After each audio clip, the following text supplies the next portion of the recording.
Bueno, amigos y amigas, nos hemos trasladado hasta la ciudad de San Salvador, donde en este día vamos a platicar con nuestro muy buen amigo Pablo Parada Andino, pero más conocido como Goyo. Como Tu Patria TV hemos venido mencionando y hemos venido haciendo hincapié en que queremos rescatar. Muchas veces se habla como memoria histórica, pero nosotros le llamaremos encuentro con la historia. Hoy en día mucho se desvalora lo que fue la lucha revolucionaria por muchos comportamientos de los politiqueros en estos días. Así de que lo que queremos como Tu Patria TV es contribuir a este encuentro con la historia.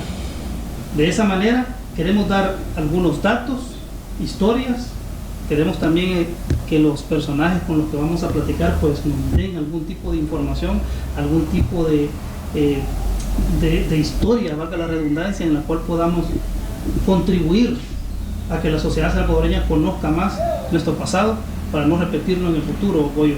Así de que gracias por recibirnos y vamos a platicar un ratito con nuestro buen amigo Goyo. Para empezar, ¿cómo fue tu incorporación a la FPL y en qué año?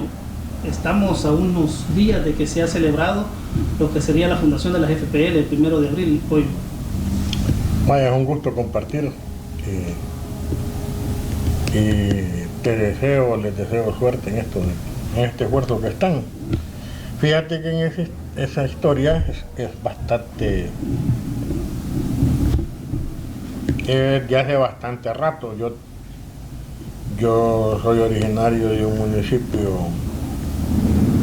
de los mejores de El Salvador, que es Tecoluca, en San Vicente.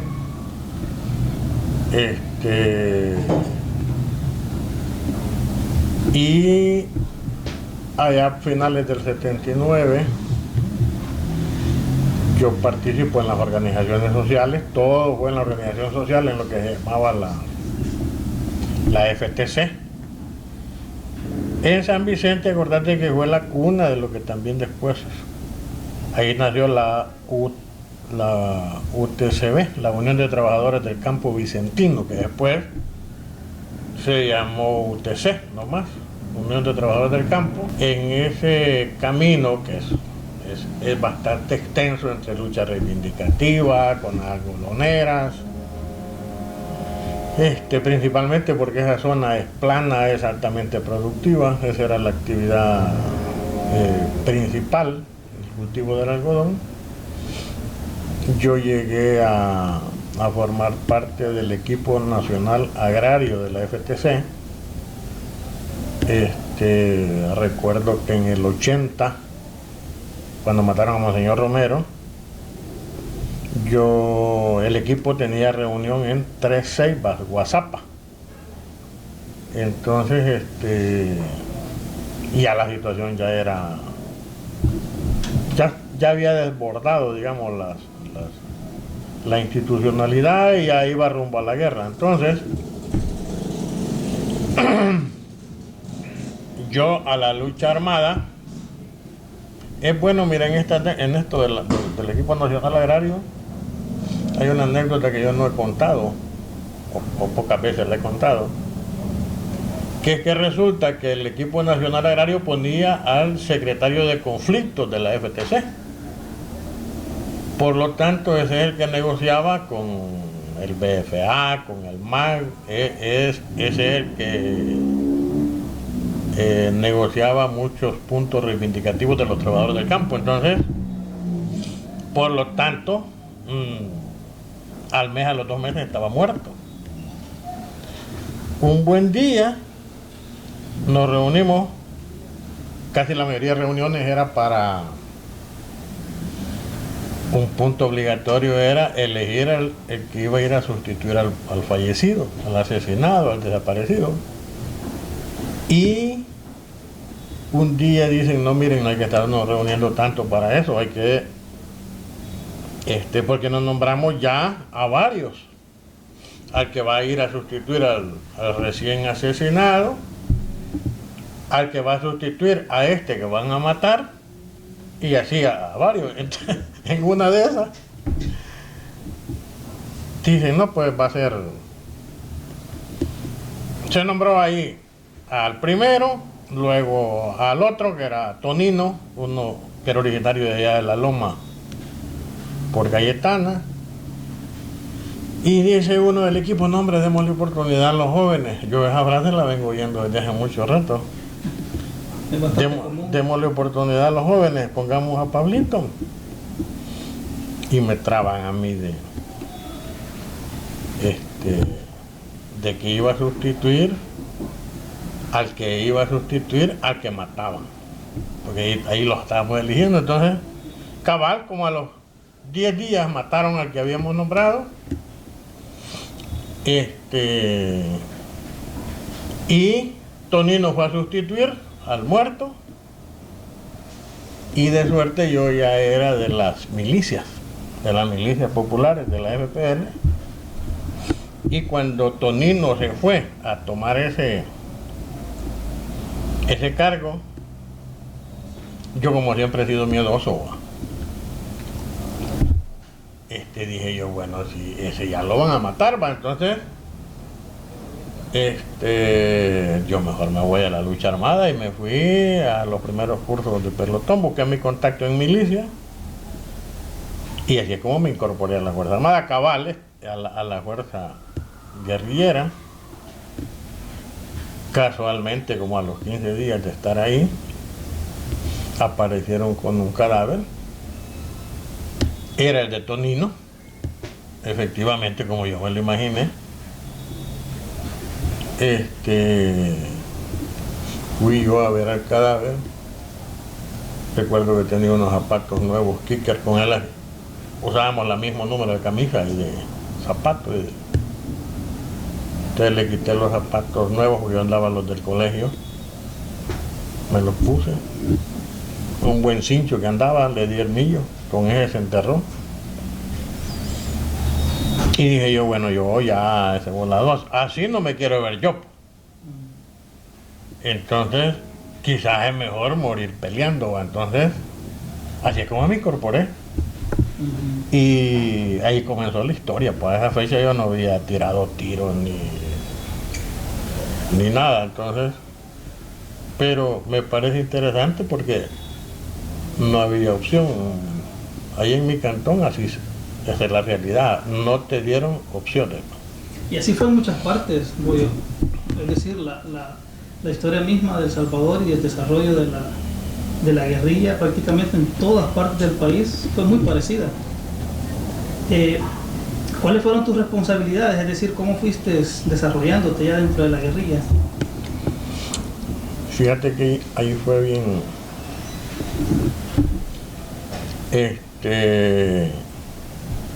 Primero me dieron yo le llamo que yo cursé toda la rueda completa. Primero fui jefe de milicia de mi cantón, después del sector de varios cantones, después jefe de milicia del municipio, después fui jefe de milicia de la subzona, que le llamaban, y así llegué a ser el jefe de la milicia del Frente para Central.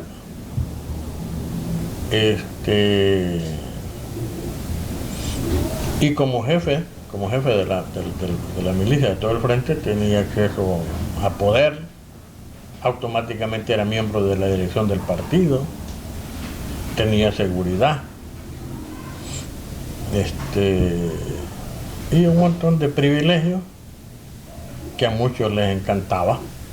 Aspiraban, peleaban por tener un espacio de eso. Pero en la realidad, los que andábamos un poco de corazón, un poco de verdad, eso te generaba cierta incomodidad. Entonces yo renuncié a ese cargo, donde, te repito, había poder, había recursos económicos, había seguridad porque el jefe de esos niveles no pelea, no participa, no se expone. Entonces renuncié, y con la solvencia que te da ese hecho, porque todo el mundo se queda, bueno, ¿y qué onda? Pedí yo ir a jefear una zona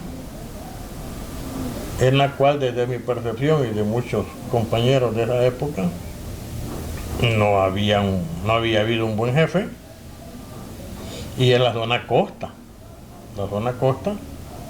que tiene unas terribles desventajas porque es plano 100%, agua, se requiere unos grandes sacrificios, y ahí formé yo fui como jefe militar de la subzona costa, pero ahí formé una columna guerrillera, escogí lo mejor de lo que había y comenzamos.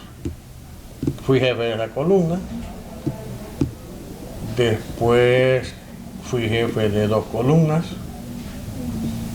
incluía la Marcial Gavidia, después de 3, hasta que llegué a ser el jefe de todas las columnas del Frente Paracentral.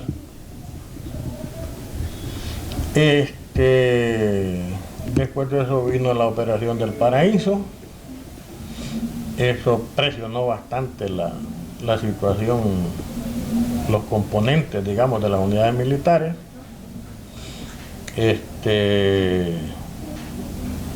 Me quedé yo con unos combatientes de columnas que después se convirtió en destacamento,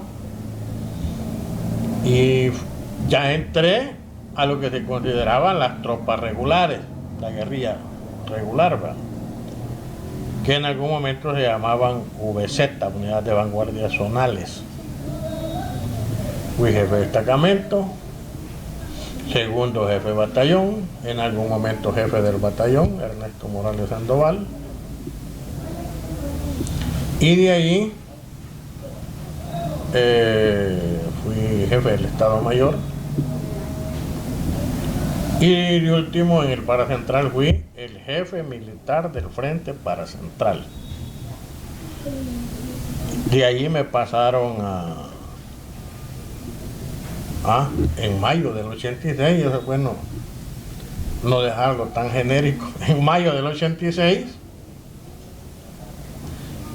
a mí me llega a sustituir un señor de la Comisión Política, de los respetados, admirados, amados por la cúpula de la FPL, que se llamó Mayo Cibrián.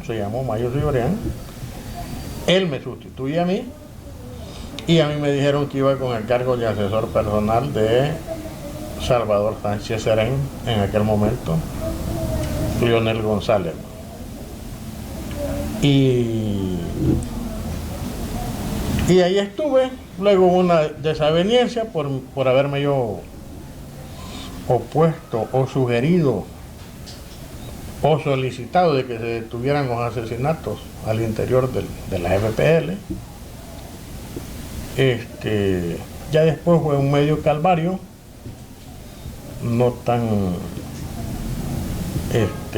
ordenado como te lo acabo de decir, pero logré salir con bien hasta que finalizó el conflicto.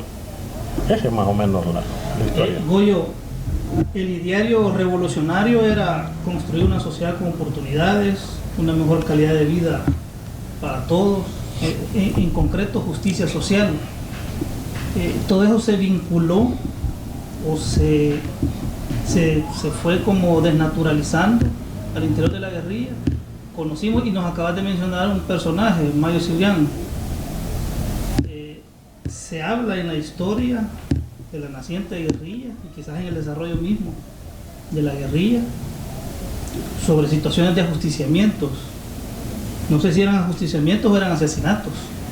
Quisiera que nos hablaras acerca de eso, porque hubieron ajusticiamientos o asesinatos que se dieron de, bueno, personas que pertenecían a los cuerpos represivos, a los escuadrones de la muerte, políticos, empresarios, pero también se dieron asesinatos de combatientes de la misma guerrilla, y de estos casos poco se habla o poco se ha hablado, Goyo.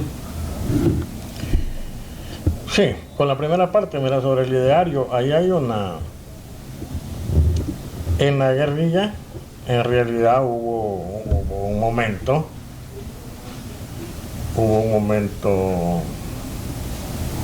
poético, bonito, encantador, de ensueño, medio marihuanado, digo yo, que estamos bien. En donde sí, o sea, la solidaridad, la sociedad justa, acabar con la desigualdad, todo el poemario ese por el que se supone que vienen luchando mucha gente en el mundo. Y en aquel momento, además de luchar por eso, hacerlo de una manera tan determinante como con el fusil, y además de manera exitosa, porque fuimos una guerrilla exitosa, espectacular en más de algunos casos, se cultivó una hermandad, una confianza. Abundaban de varias cosas, ¿verdad? Habían algunos jefes que eran respetados porque el combatiente decía: no, yo quiero andar con tal jefe porque ese hace todo el esfuerzo por no dejar gente herida, por no dejar sus muertos. Esa era una de las características de algunos que allá andaban. Otros decían: no, fulano. Otros tenían respeto por vincularse, por participar directamente en la balacera, en el combate, no solo estar dirigiendo desde un cerro a kilómetros de distancia y estar ajotando al combatiente o pidiéndole que haga cosas que él no hace. Hombre, habían jefes que también éramos respetados por eso, porque no nos pueden acusar de eso, sino que nos vieron en la línea de juego, y esa es una característica no muy común, ¿verdad?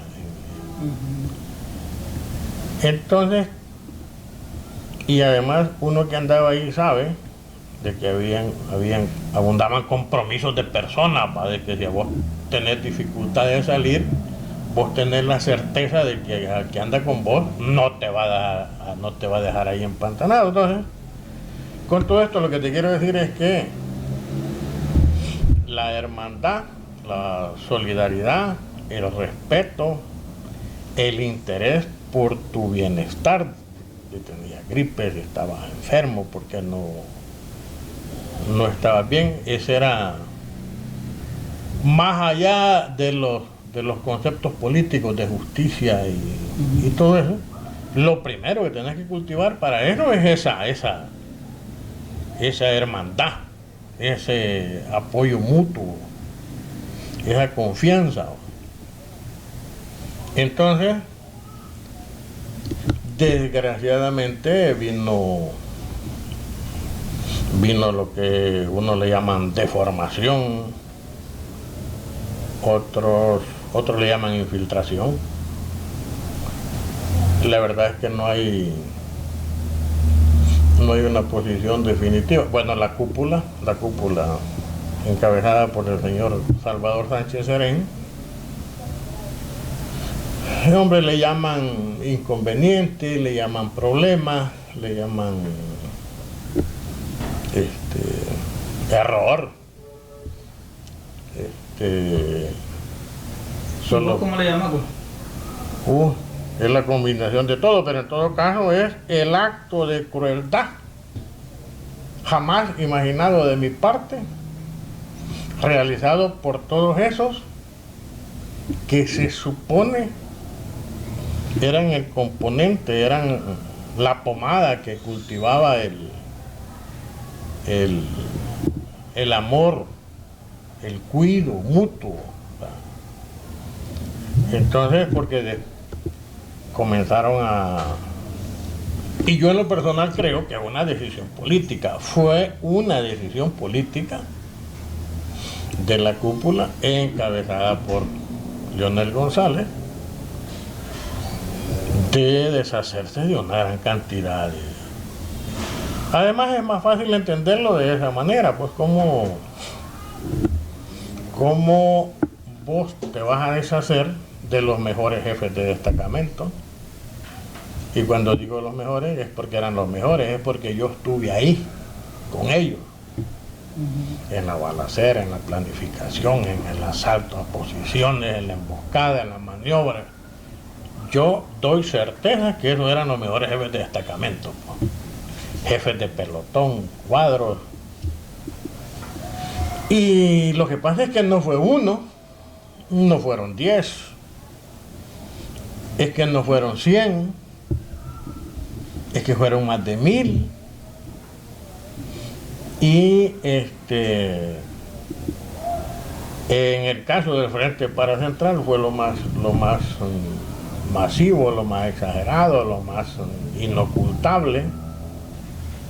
Pero eso llegó a Santana, eso llegó a Chalatenango, eso estuvo en Cinquera, eso estuvo aquí por el volcán de San Salvador, en la periferia.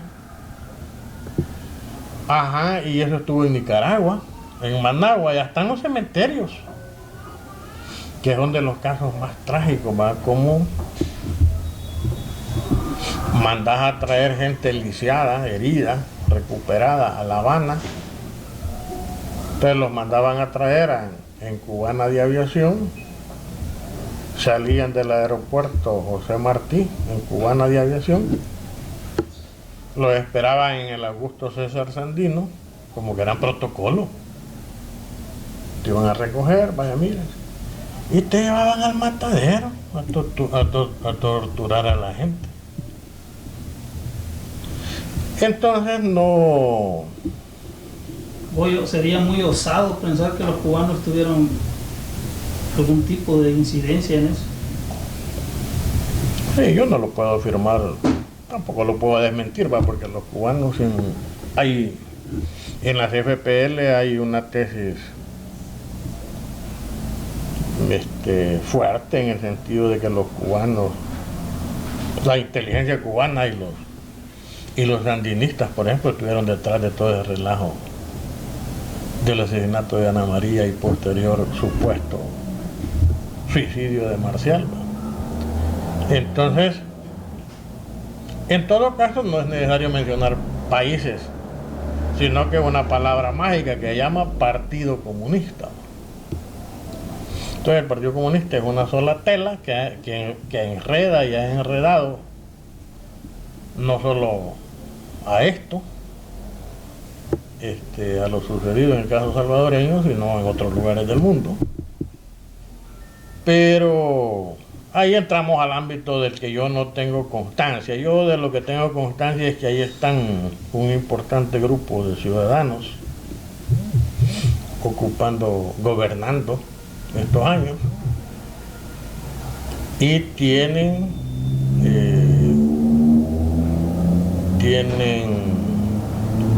centenares de cadáveres enterrados. Y fíjate que una cosa es el hecho cruel ese, porque además los mataron con crueldad. Te torturaban, te quebraban las extremidades. Hay compañeros que una vez capturados, amarrados. Hay uno que un día de esto puede escribir la anécdota ahí, que lo amarran, ¿va? Y le queda una piedra cerquita, y comenzó a darse en la noche contra la piedra y se mató, se reventó el cráneo. El escape que él quería. Para ahorrar el sufrimiento, porque eran... Cuando te cuentan que la Guardia Nacional o la PH hacía cosas bien feas en el cuartel de la policía, eso se queda en calidad de miniatura, a la par de lo que los compañeros, los compas, hicieron. Es así. Pero además de ese hecho, viene la otra parte, que es doblemente cruel, ¿verdad? Ignorar, maltratar, ultrajar a las víctimas, porque todos esos cadáveres Si Salvador Sánchez Serén y su equipo dicen hay que entregarle los cadáveres a los familiares, hombre, máximo en seis meses máximo, todas las familias tienen sus cadáveres. Hemos realizado intentos para que eso suceda, porque todos los que mataron, todos los que asesinaron materialmente a la víctima, ahí están. Los que dieron la orden a ese, ahí están. Los que tomaron la decisión política arriba de llevar a cabo ese exterminio, ahí están. Entonces, es fácil reconstruir la historia, es fácil. Yo digo que no es demasiado pedir. Yo valoro, creo, considero que no exagera el familiar, la hija o la mamá, no exagera cuando pide que le entreguen el cadáver, pero no se lo dan y además te prohíben que hables de eso. Y si vas al fondo de lisiados o al censo de veteranos, ahí está la gente que dice: no, usted no entra a este censo, usted no puede ser beneficiario de esto. Y así han tenido la gente todo este tiempo. Se pasaron 10 años del gobierno y en vez de hacer alguna ayuda, yo tengo la impresión que ahondaron el dolor de las víctimas. En ese sentido, ojalá, ahora que van a dejar el poder, o por lo menos el protagonismo en el poder, quizás se les ablande un poco la conciencia y puedan colaborar con las víctimas. Porque ahorita han hecho, como digo yo, han hecho el 1-2 de la Fuerza Armada. Nadie habla o no habla tanto. Pero es que quien podría hablar son nosotros, pero los otros tampoco hablan porque pueden. No quieren. Y entonces miro yo en veces al general Vargas que los pone todos quietos cuando dice: no, miren, de aquí como que pasaron cosas allá al otro lado, allá, y ya todo el mundo se queda quietecito. Y el que pierde en esa actitud política de las últimas décadas son las víctimas. Entonces las víctimas aquí han sido no solo maltratadas, ignoradas. Yo entiendo que el Estado de El Salvador, la República de El Salvador, las autoridades de El Salvador, pues sí, se han trabado a las víctimas, las han jodido. No existen, pues, porque, hombre, todo el mundo lo dice, además es obvio de que los asesinos de un lado y los asesinos del otro, pues si no están en el Ejecutivo, están en la Asamblea Legislativa, están en el órgano judicial, o sea, tienen, creo yo, prácticamente todos los resortes del poder, pues. Y desde el poder ocultan, le tiran encima el Estado a las víctimas y no puedes hacer nada, pues si todo eso, si El Salvador es chiquito. O sea, si los asesinos dijeran, más los de los excombatientes, que es por los que yo más hablo, porque son de los que menos otros hablan, si ya alguien dijera: no, vamos a ir a sacar unos 100 cadáveres, eso se hace en 2-3 días. Eso, si hoy nomás están, pues estamos rodeados de eso. Se conoce. Entonces, se conoce. Entonces yo creo de que tristemente esa es la realidad. Todo un entusiasmo, de ensueño, de ilusión, de esperanza, de justicia. Y terminás que todos esos soñadores, todos esos luchadores, todos esos que se rifaron una vida, terminaron siendo ahorcados por la mayoría. Esa es la realidad. Oye, interesante lo que nos contás. Te voy a hacer 2 preguntas más en relación a lo humano. Por ejemplo, cuando mencionas de que estos asesinatos se dieron con lujo de barbarie, como dicen los términos hasta muy exagerados quizás, pero en realidad quizás así fue, por lo que nos contás.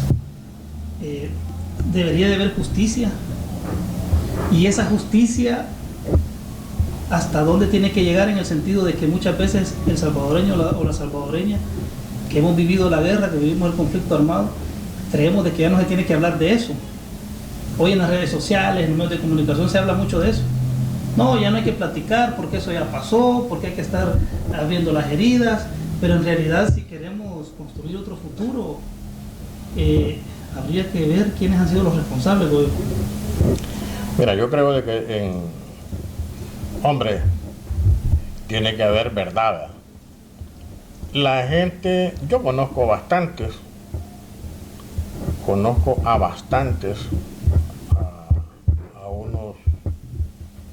conozco a varios cientos de esas víctimas, y con los que yo he logrado hablar no están pidiendo que vayan a la cárcel.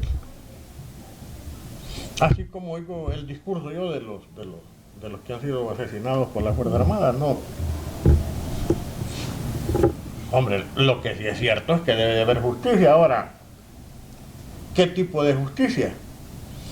Hombre, yo me imagino de que lo que deberían de hacer es, y parece que no tienen valor de entrarle,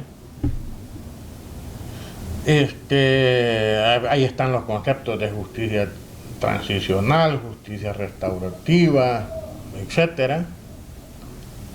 Pero siendo más concreto, la gente no está pidiendo cárcel para esos viejitos que ya están muriendo, que le mataron a sus hijos, a su mamá, a su hermano. La gente lo que quiere es verdad. Y en el caso de los asesinados al interior de los MLN, es más duro, porque la gente no solo quiere la verdad, sí, fíjate que yo te lo maté, o ordenamos que te lo mataran, sino que la gente quiere que le digas que todos esos que los mataste, acusados de ser oficiales de inteligencia del enemigo, de ser infiltrados, de que los había mandado la CIA, el FBI, un montón de tonteras que se imaginaban ahí, ¿no? Que a la gente le digas a la cara, fíjate que no era ese enemigo, porque ahí están enterrados. Y entonces los asesinos, muchos de ellos, cuando yo hablo con ellos, pues yo conozco a prácticamente todos los asesinos y son amigos míos, muchos de ellos. Hay unos que todavía te dicen, no, fíjate, pero es que Juan sí quizás era enemigo. Quizás. Sí, fíjate que yo creo que Julano, no, yo a Julano no lo quiero ver, porque fíjate que yo creo que ese no andaba a esta fecha, 20, 25 años, 30 años después, todavía tienen el mismo esquema de pensamiento, los asesinos de esa gente. Entonces, y como Sánchez Serén y su equipo que tomó aquellas decisiones no les ha dicho, miren, la regamos, pues, nos equivocamos. Entonces ellos siguen creyendo que están en lo correcto. Entonces, creo yo, ¿verdad? Porque yo los oigo hacer ese tipo de expresiones hoy en estos días. Entonces yo sí creo de que la gente se merece, hombre, con un poquito de atención. Hay gente que no tiene vivienda, hay gente que no tiene una escolaridad más digna, hay gente que, bueno, mira, no tiene ni atención médica, porque fíjate que te voy a contar una anécdota para graficar esto.